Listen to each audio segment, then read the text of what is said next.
Aujourd'hui, aux Échos du Vatican, le pape célèbre la Toussaint dans le plus célèbre cimetière de Rome. Le Saint-Siège se mobilise contre l'esclavage moderne. Le Vatican envoie un questionnaire aux évêques du monde entier pour préparer le synode sur la famille.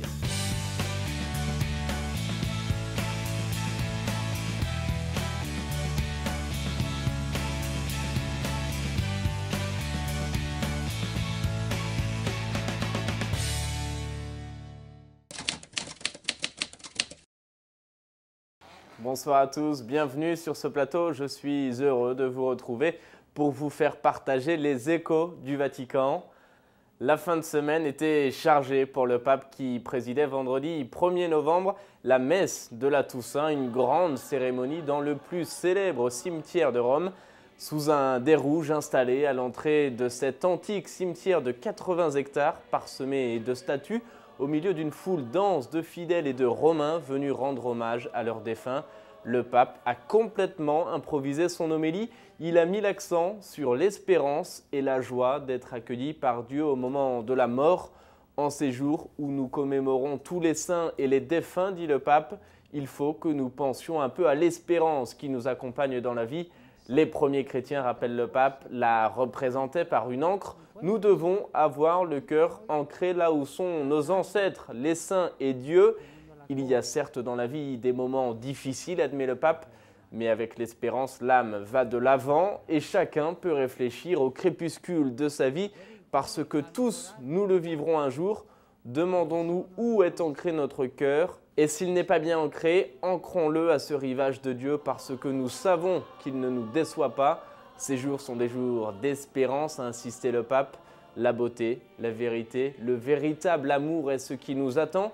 Et tous ceux qui nous ont précédés sont là et proclament qu'ils ont été sauvés, non par leurs bonnes actions, mais uniquement par le Seigneur qui nous prend la main comme un père, a conclu le pape.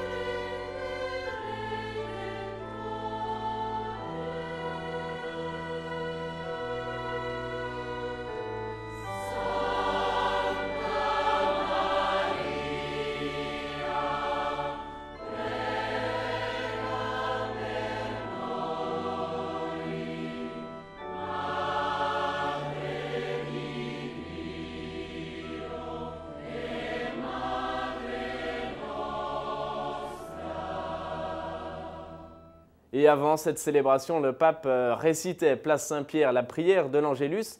Il a voulu rappeler que le but de notre existence n'est pas la mort, mais bel et bien le paradis.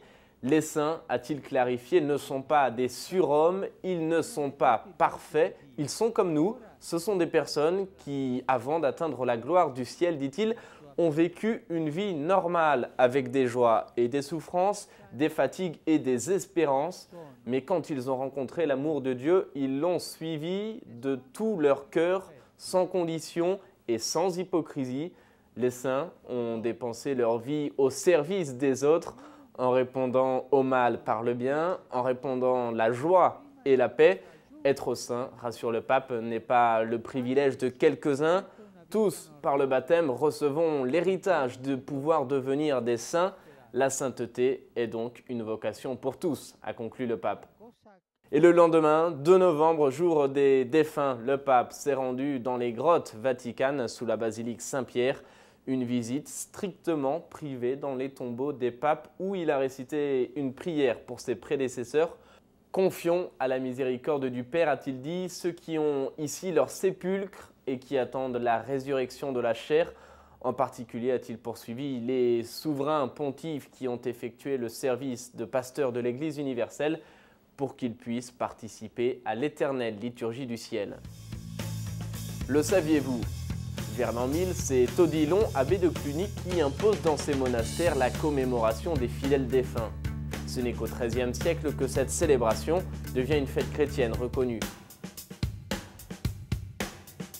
Et puis pour fermer cette page consacrée à l'actualité du week-end, arrêtons-nous un instant sur l'Angélus dominical cette fois-ci. Face à plusieurs milliers de fidèles réunis, place Saint-Pierre, le pape a proposé une méditation sur l'évangile du jour, la conversion de Zachée. Cet homme est une brebis perdue, a souligné le pape, car il est le chef des collecteurs d'impôts, ami de l'occupant romain, voleur et exploiteur. Et pourtant, dit le pape, Jésus lui offre le salut car il est miséricordieux. Écoutons un résumé de sa méditation.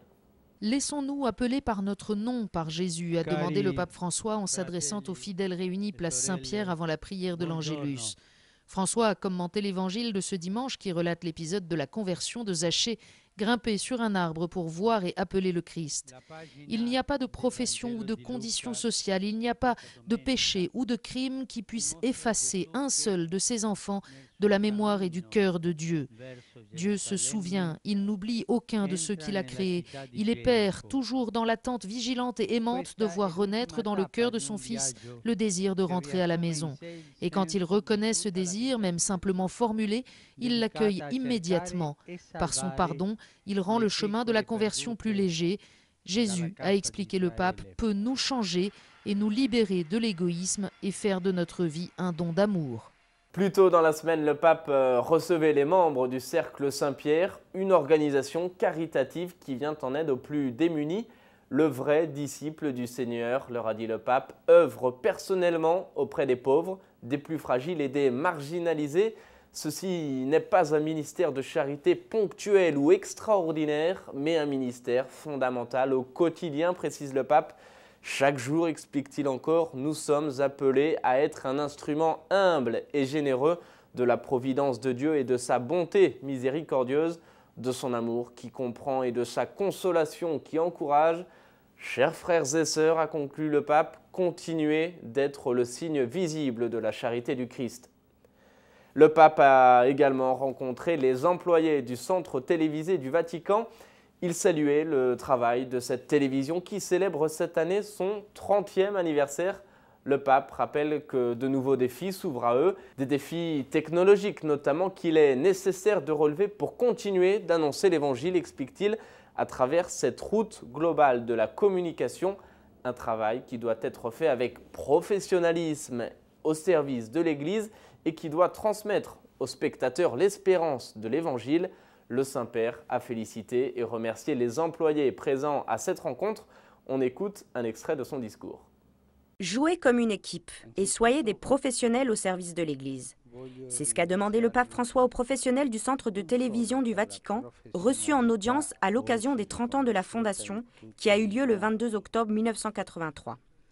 Je veux vous remercier, a dit le pape, pas seulement pour votre professionnalisme aujourd'hui reconnu dans tout le monde et par tous, mais pour la disponibilité et la discrétion que chaque jour vous me témoignez et avec laquelle vous m'accompagnez. Le pape François a remercié aussi les familles du personnel parce que leur agenda dépend des engagements du pape. C'est un grand sacrifice, pas le moindre, j'imagine. Et pour ça, non seulement je vous remercie, mais je vous assure de ma prière pour chacun de vous. Le pape a poursuivi cette semaine son cycle de catéchèse sur le credo.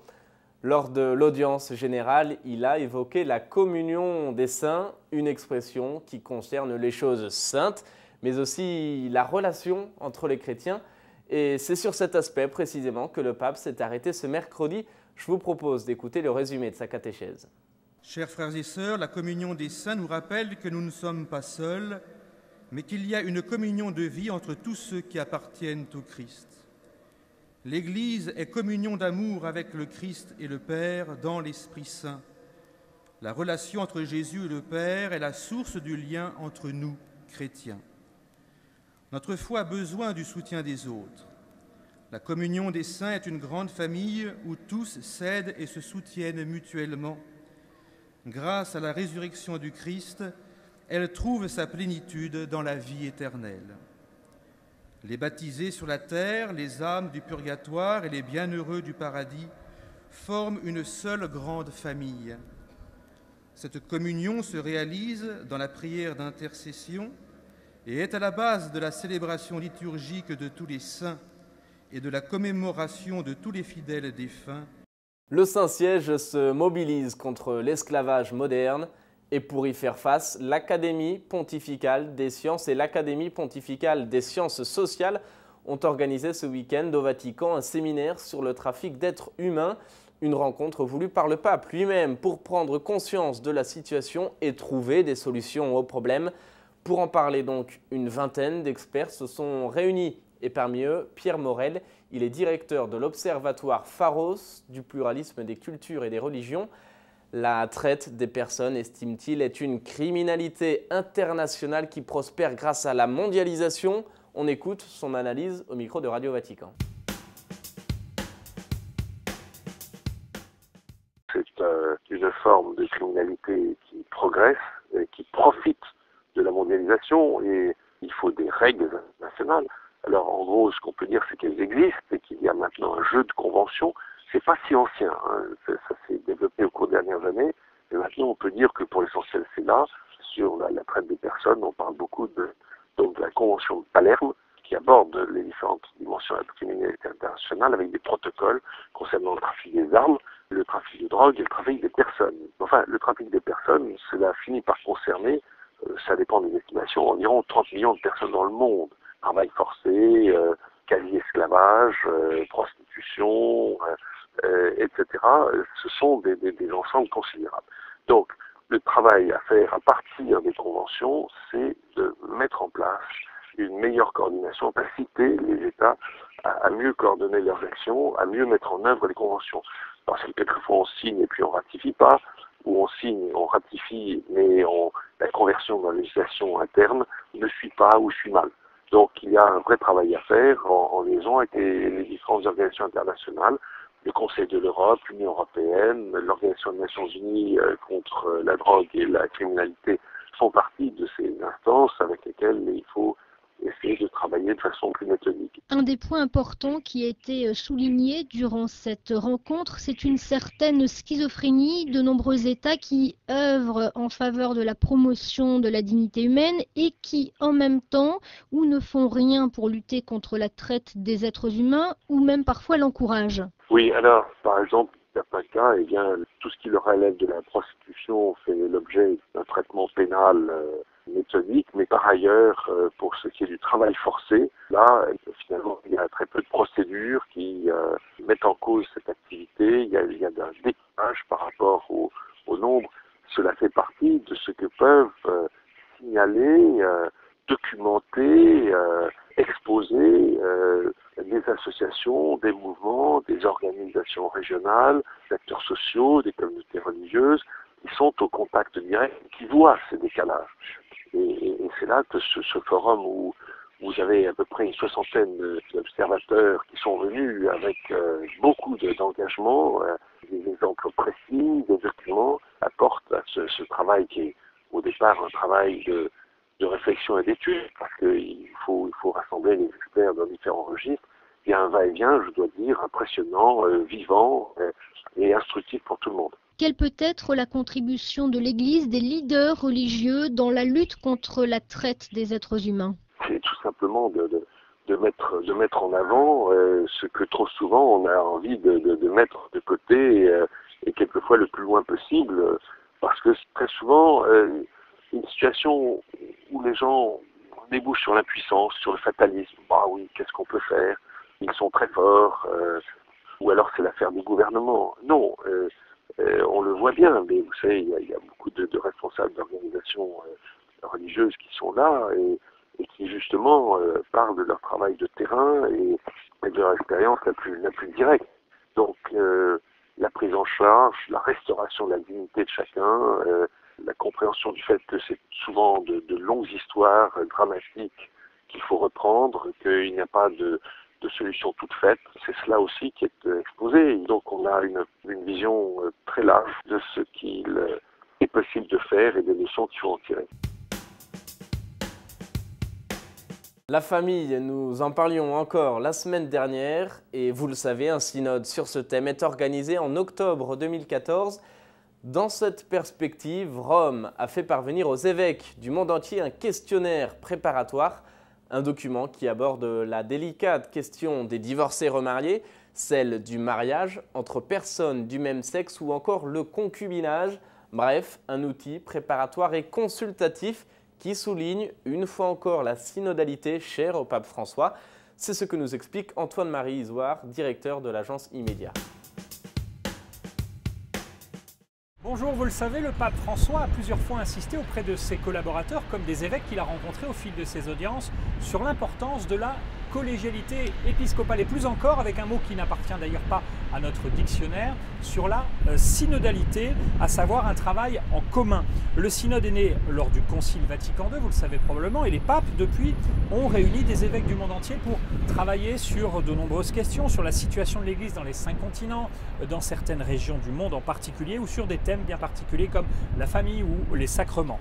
Soyons francs, la richesse de ces assemblées s'arrête parfois cependant au plus petit dénominateur commun. Et puis le pape publie ensuite un long et beau document, mais qui est diffusé parfois des mois, voire des années plus tard. Alors le pape François entend réformer la manière de travailler en synode et d'ores et déjà l'Assemblée générale extraordinaire convoquée dans un an pour travailler sur les défis de la pastorale familiale semble s'inscrire dans cette volonté de réforme. Ce document préparatoire, les défis pastoraux de la famille dans le contexte de l'évangélisation. Ce document, envoyé à Rome, par Rome à tous les évêques du monde, n'aurait probablement pas dû être publié. Il dévoile les nombreux sujets brûlants qui seront abordés par quelques 150 évêques du monde entier en octobre 2014. Mais plusieurs épiscopats, des anglo-saxons en particulier, ont décidé de le rendre public sur Internet afin que les réponses aux questions romaines soient travaillées non seulement par les évêques, mais aussi en paroisse par les fidèles eux-mêmes. On y découvre alors une quarantaine de questions. Pour préparer le synode, il y est question de la diffusion, de la réception, de l'enseignement de l'Église en matière de pastorale familiale, en particulier de contraception. Il y est question aussi de préparation au mariage, mais aussi, surtout, des situations matrimoniales difficiles que sont le concubinage, les divorces, les personnes divorcées et remariées. Il y est également question de l'éducation des enfants dans ces situations particulières, ainsi que du mariage homosexuel. Très large, ce questionnaire promet un riche et délicat synode à la fois. Le pape François a d'ores et déjà décidé que le synode d'octobre 2014 serait très vite suivi d'un autre synode l'année suivante, et cela pour définir des réponses pastorales à des situations, vous le savez, de plus en plus complexes. Je vous dis à la semaine prochaine. La question de la semaine, c'est Pierre-Louis qui nous la pose. Il demande quelle est l'origine de la fête de la Toussaint. Eh bien, l'origine de cette fête est difficile à déterminer avec précision car elle n'est pas tirée des textes bibliques. À partir du 13 mai 610, le Panthéon de Rome est consacré à Sainte Marie des Martyrs. La fête de la Toussaint était alors célébrée à cette date anniversaire pour honorer les martyrs chrétiens. Aujourd'hui, nous la fêtons le 1er novembre. Depuis le 8e siècle, lorsque le pape Grégoire VIII consacre une chapelle de la basilique Saint-Pierre en l'honneur justement de tous les saints, et c'était un 1er novembre. Vous avez sans doute, vous aussi, une question à poser, alors n'hésitez pas et envoyez-la moi sur la page Facebook de Ciel et Lumière ou par courriel à l'adresse suivante info@cieletlumière-tv.org. Voilà, c'est ainsi que s'achève cette émission. Merci de l'avoir suivi, merci de votre fidélité. On se retrouve la semaine prochaine et d'ici là, je vous souhaite une excellente fin de soirée.